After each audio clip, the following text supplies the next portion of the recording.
प्रिय संस्कृत मित्राणि नमः संस्कृता संस्कृत देववाणी गंगा चैनल पर मेघदूत के श्लोकों की व्याख्या चल रही है और मेघदूत में पूर्व मेघ है, कालिदास विरचित है। अभी तक हमने 28 श्लोकों की चर्चा की।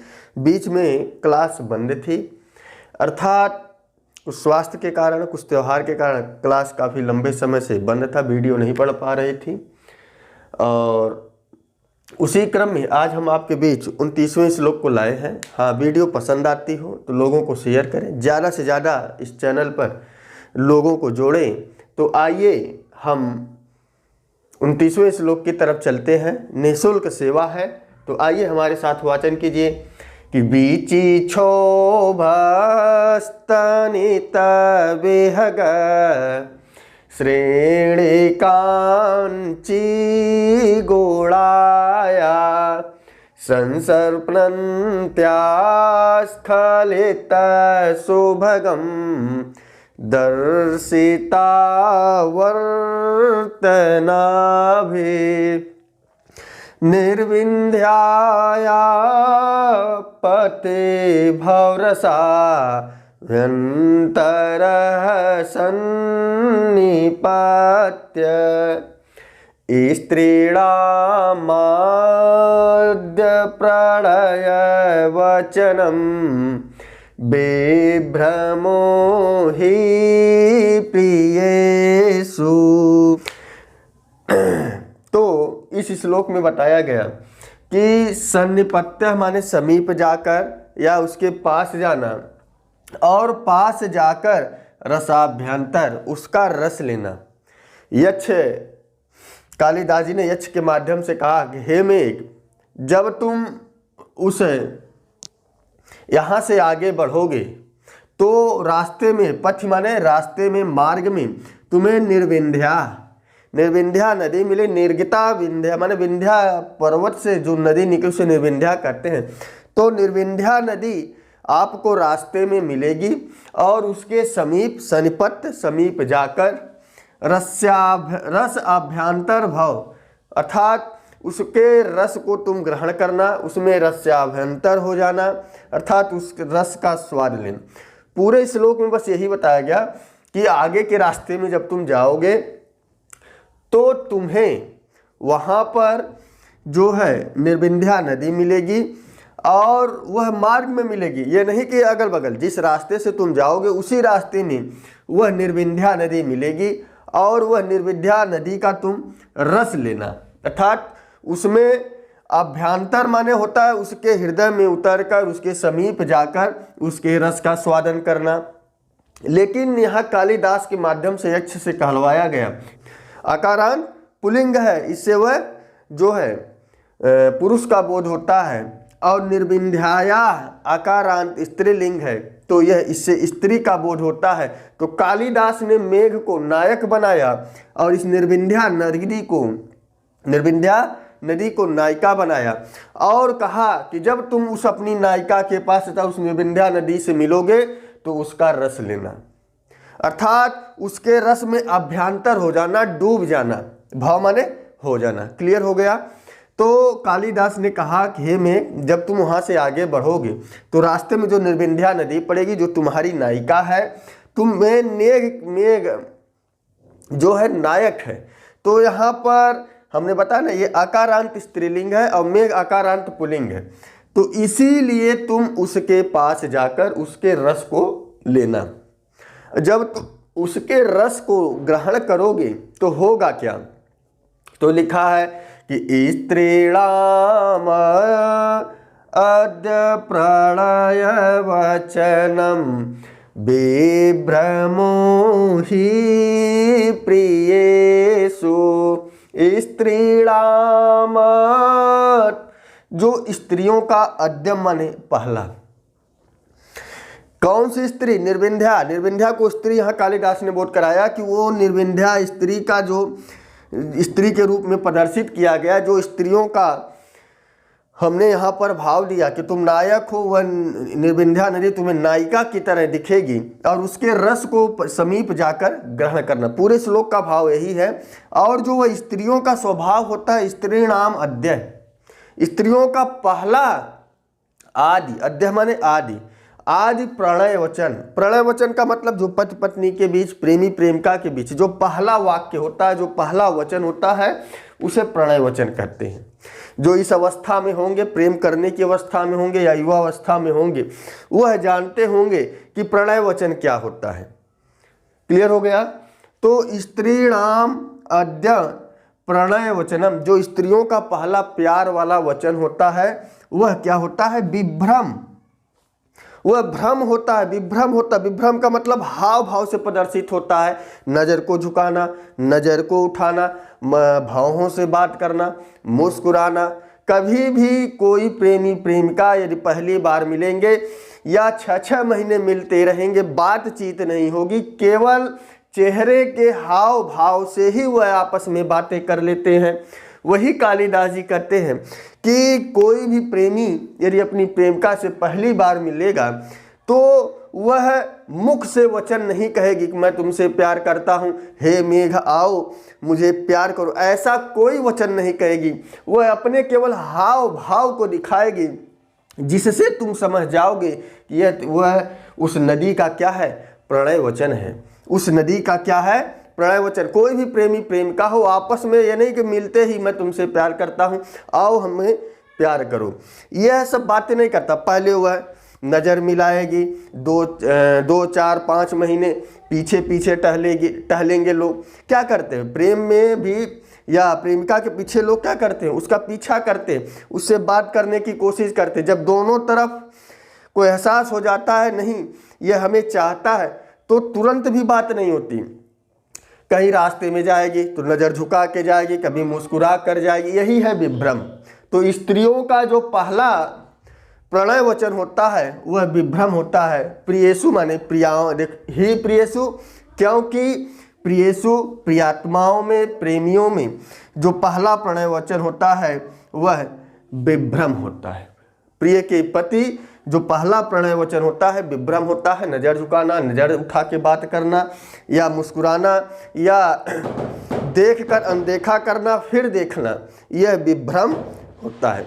तो स्त्रीणाम अद्यम आदि, जो स्त्रियों का पहला प्रणय वचन होता है वह विभ्रम होता है। इसीलिए हे मेघ, तुम्हें भी वह निर्विंध्या नदी क्या करेगी? कुछ विभ्रम दिखाएगी। वह तुमसे नहीं कहेगी हे मेघ आओ हमसे प्यार करो, यह कभी नहीं कहेगी। वह भी कुछ इसी तरह से अपना जो विभ्रम करेगी, वही विभ्रम तुम देखकर उसके पास जाना और उसके रस का आस्वादन करना, उसके रस का क्या करना? स्वादन करना। तो 2 लाइनें समझ में आ गई कि निर्विंध्याया पथे भवरसा व्यंतरः सन्निपात्य। तो इसमें बताया गया हे में रास्ते में निर्विंध्या है, नदी मिलेगी, उसके रस को लेना।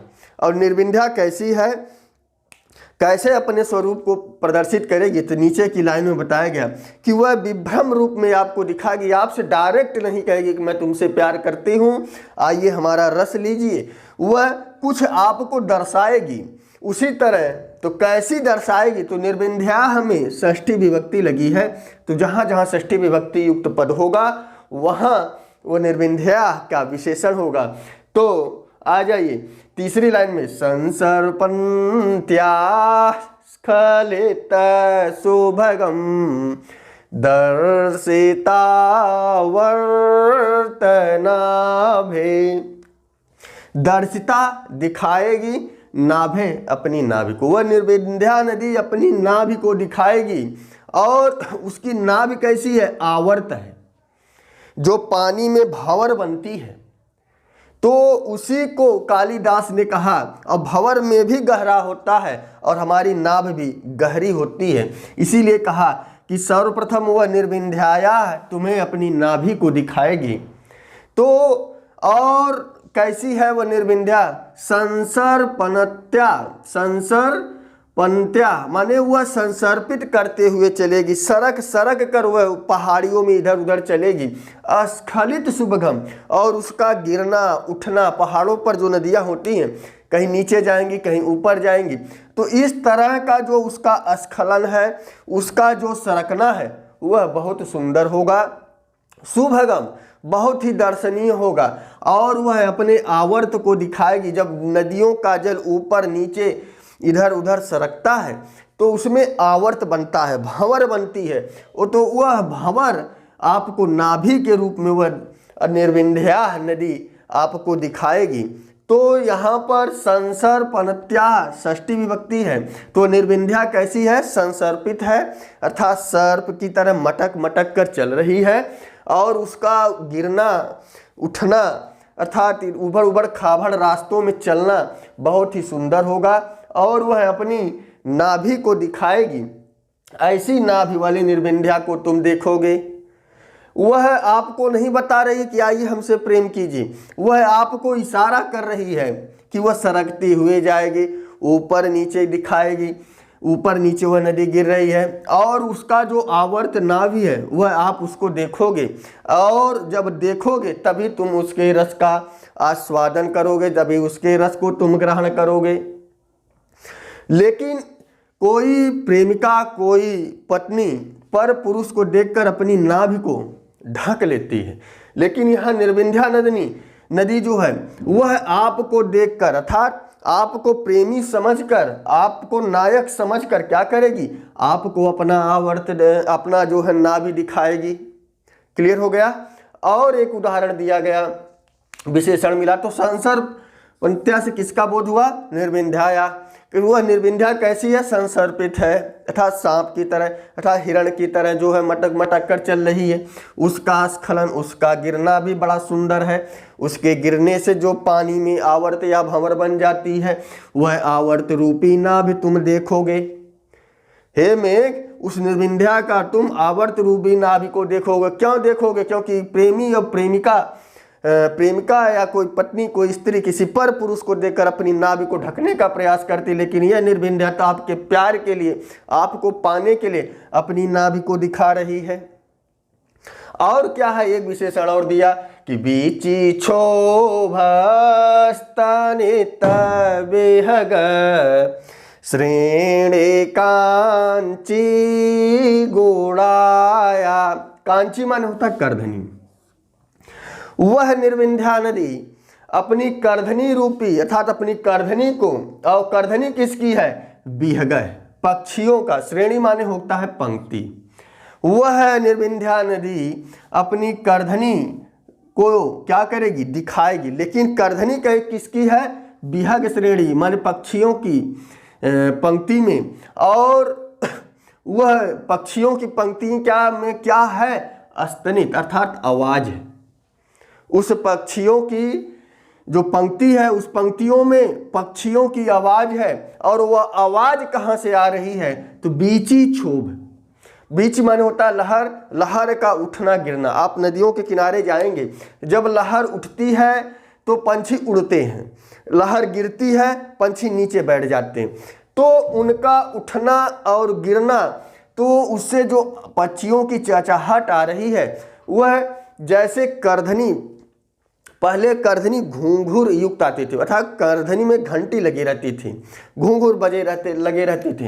तो पहले के भी जो करधनियाँ होती थी उसमें भी आवाज़ होती थी। और यह जो पक्षी रूपी करधनी आपकी निर्विंध्या नदी ने पहनी है, उसमें भी आवाज़ है। ऐसी गुण वाली गुणाया है निर्विंध्याया। बीच क्षोभ स्नित बिहग श्रेणी कांची गुणाया है निर्विंध्याया। ऐसे गुण वाली और संसर्पणत्या स्खलित शुभगम दर्शिता आवर्त नाभे निर्विंध्या। ऐसी निर्विंध्या को तुम देखोगे, इसीलिए उसके पास जाकर तुम रसाभ्यंतर हो जाना, उसके रस का स्वाद लेना। क्लियर हो गया? तो बीची क्षोभ माने जो उसकी लहरों से जो क्षोभ है, जब लहरें उठती हैं पक्षियाँ उड़ जाते हैं, तो जब उड़ते हैं तो चहचहाते हैं। तो उनके चहचहाने रूपी जो चहचहाना और जो ये पक्षियों का समूह है, तो आप देखेंगे नदियों के ऊपर ऊपर जो सफ़ेद सफ़ेद पक्षी बैठे रहते हैं, तो आप एक नदी के किनारे जाएंगे तो वह एकाएक क्या करते हैं, लहरें जब आएंगी पानी में थोड़ा सा हलचल होगी तो वह उड़ जाते हैं। उड़ते हैं तो शांति से नहीं उड़ते, उनके अंदर चहचहा कर उड़ते हैं। तो यह एक क्या है, करधनी की विशेषता है। शायद यह पहली शताब्दी की रचना हो, तो इसको 21 शताब्दी से आप तुलना नहीं कर सकते। शायद 21 शताब्दी में करधनी घूंघर युक्त ना हो, लेकिन पहले के ज़माने में आप बड़े बुजुर्गों से पूछेंगे तो उनकी करधनी में जो घुघरू रहते थे, तो वह जब वह बच्चे चलते थे या जो लोग उसको पहनते थे तो उसमें चलने से आवाज़ निकलती थी। तो उन्होंने कहा कि निर्विंध्या तो सरक रही है, लेकिन उनके सरकने से जो कलकल की, जो पक्षियों की चहचहाहट की आवाज़ आ रही है, ऐसा लगेगा कोई नायिका सज धज कर एकदम जैसे रैंप पर स्त्रियां चलती हैं, ऐसी संसर्पित होते हुए स्खलन युक्त उनका चलना, उतना पैर का रखना, गिरना, ऐसा सुंदर सुबगम मन देखने में आपको सुंदर दिखेगा। और वह अपनी आवर्त को दिखाते हुए आपको दिखाएंगी और प्रेम करने के लिए आपको एक इशारा करेंगे। इसीलिए तुम उसके पास जाकर उनके इशारों को समझकर उनके रस का आस्वादन करना, अर्थात उनका संभोग करना। सीधी सी बात है कि वह नायिका के रूप में नदी दिखाई पड़ेगी, उस नायिका का तुम संभोग करना। क्योंकि स्त्रियों का जो पहला प्रणय वचन, प्रेम वचन होता है वह विभ्रम है, और निर्विंध्या नदी ही तुम्हें पहली बार देखकर जो है विभ्रम प्रदर्शन कर रही है कि कभी वह उसका गिरना सुंदर है, सर्प की तरह मटक मटक कर चलना। माने पहाड़ी नदियाँ इधर बहुत टेढ़ी मेढ़ी होती हैं, बहुत जल्दी गिरेंगी, बहुत जल्दी उड़ जाएंगी, और उसके जो क्षोभ होगा, उस क्षोभ से जो पक्षियाँ उड़ेंगी तो उस क्षोभ से जो आवाज़ होगी ऐसा मालूम देगा कि वह जो निर्विंध्या की करधनी है, पक्षे रूपे करधनी है। क्लियर हो गया। तो यहाँ पर बीच क्षोभ स्तनित विहग श्रेणी कांची गुड़ाया निर्विंध्याया और संसर पंत्या स्खलित सुभगम दर्शिता आवर्त नाभे निर्विंध्या, दो विशेषण बताए गए। और रसाभ्यांतर हो जाना, संपत हो जाना, तो कभी कभी यह लाइन पूछ देता है बीची क्षोभ स्थित विहग श्रेणी कांची गुड़ाया से किस नदी का बोध हो रहा है, निर्विंध्या नदी का बोध हो रहा है। और कौन अपनी नाभि को दिखाती, कौन सी नदी अपनी नाभि को दिखाती है, निर्विंध्याया नदी दिखाती है। यह बहुत पॉपुलर सूक्ति हो गई कि स्त्रियों का जो पहला प्रणय वचन होता है वह विभ्रम होता है। तो यह इस श्लोक की व्याख्या रही। कैसी लगी कमेंट बॉक्स में अवश्य बताएं। तो बस आज के लिए इतना ही। नमन संस्कृताय, शुभ संध्या, शुभ रात्रि।